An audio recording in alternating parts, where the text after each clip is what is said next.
Hi, dear friends. This is Vasilina Orlova with you, and I would like to talk about robot or bot therapists, what have you. I got an email recently, and I'm gonna read it. I have a permission to cite it. Last week, so the email goes like this. Last week, I was listening to an AI technology podcast and thought of you. Thank you. And therapists in general. I think about them too quite a bit. My thought was what happens when Elon Musk and others want to replace all of mental health care with AI.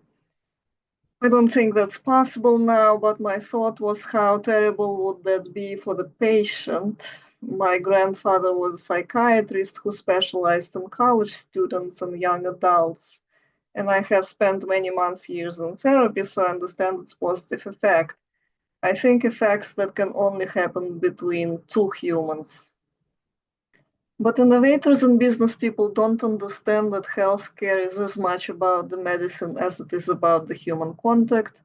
Musk would think a bot could do it cheaper and faster, maybe so, but the results would probably feel hollow. Have your classes or colleagues talked about the rise of AI in mental health?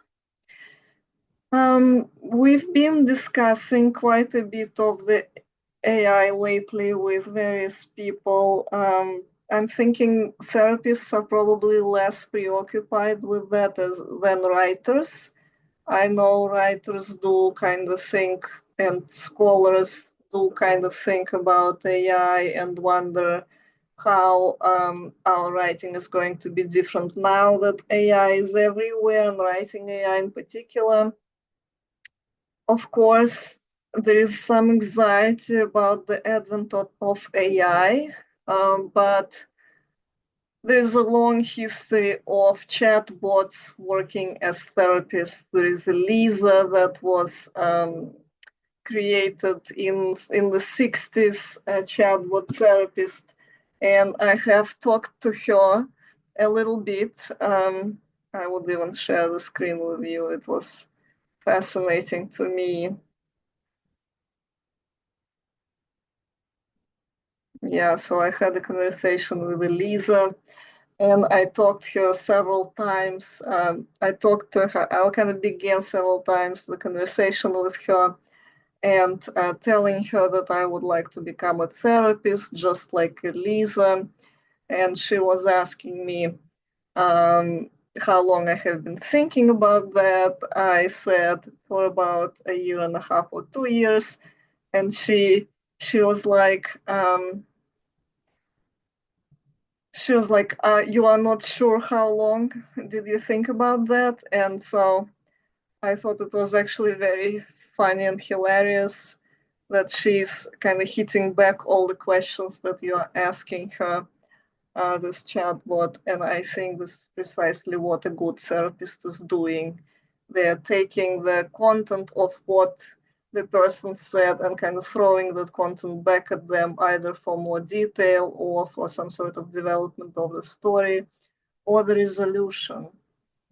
So I'm not really opposing the idea that a therapist, a chatbot therapist, could be better than a real therapist. I would think that perhaps even there are tons of advantages to that, right? For example, you could admit to yourself in writing or in talking, for example, things that you wouldn't want another human to know. And sharing with a robot is devoid of this kind of vulnerability in a way, right? Of course, we want those robots to be more developed and more detailed, more skilled, more able to build on what was said than they are now. But eventually, I think it is possible to have those therapists really doing a very efficient work.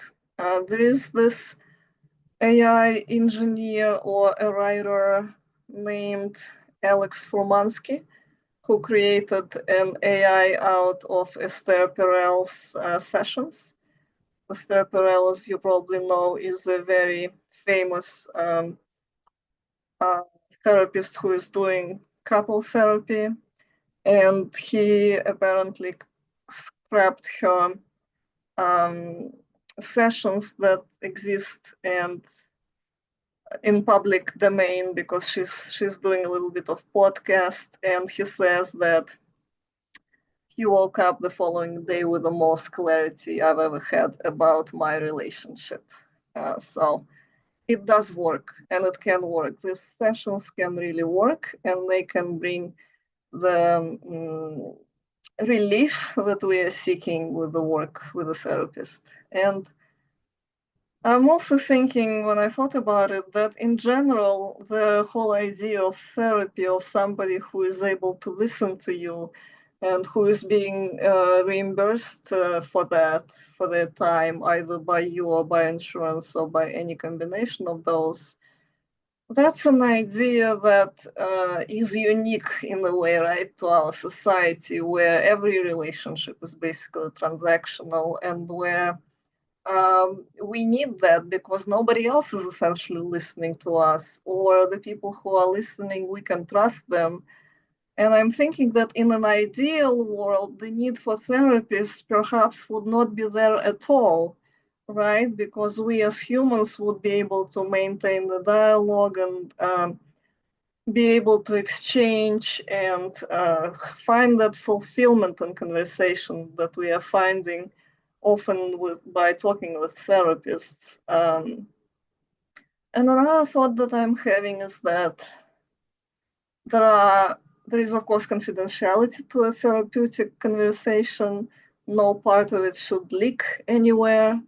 However, there are also limits to this confidentiality. For example, contemporary therapists are mandatory reporters when it comes to the issues of abuse, such as child abuse, elderly abuse, or disabled abuse, the abuse that the person in question particularly cannot stop.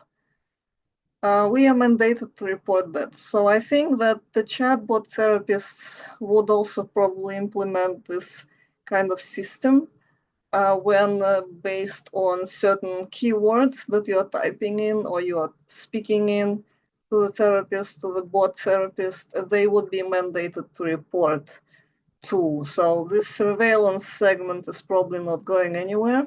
It's still going to be present, it's still going to be there. And so I don't actually think that the system where, human therapists would be, for example, replaced by bot therapists, that this system will be free from some of these limitations of confidentiality and some of these conditions, because these conditions are coming into place throughout the long time of development of this overall genre of interaction, of talking with somebody, right? And they're still going to be there. Somehow they're going to be present. But talking to a bot, it can be very amusing, as no doubt probably the majority of us already know, because we've already tried it. And I'm thinking that therapists could use the experience that they gain through those bots, for example, using them for their own supervision as well.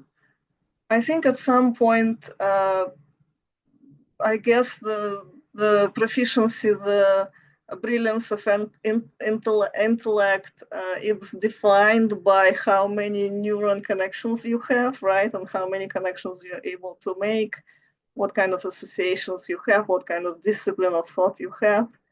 And robot therapists and chatbot producers of texts and so on, they are able to reach that high level essentially on that scale in that regard. So potentially they could outdo the human therapists, there is no doubt about it. Now, I think what we've been talking with writers about and the poets, chatbots are obviously able to produce poetry, and some of this poetry is possibly great poetry, right? But what it's lacking is it's lacking the human body. It could be having the same intellect, but by now unless at some point we will be able to add that human addition to them in the form of some sort of body, not necessarily a body created out of muscles and meat, right?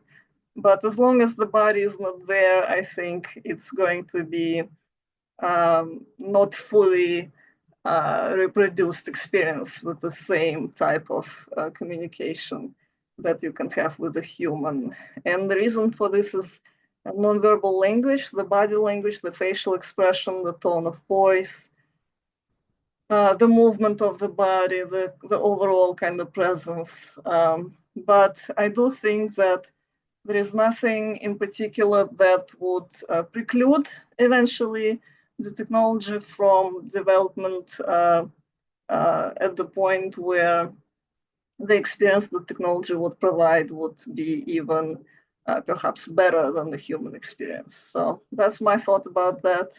I don't believe I'm personally feeling threatened by the advent of technology. I'm thinking that for the writers, for example, it becomes important to curate the flow of text, to edit, to select, to represent, to bring it to attention, to kind of be a manager and an entrepreneur. And for therapists, it's also a huge field where they can use AI to their advantage. And I know in my particular place, some therapists already use AI for creation of the notes. I have not been doing that myself because I'm an intern and I don't have access to it. I'm supposed to learn how to create those notes by myself before I'm using the technology. But it's there, it's happening. People are already using it. I don't know the details right now, but maybe I will learn them one day and I will share them with you. So thank you again for being here. It's been a pleasure to talk to you.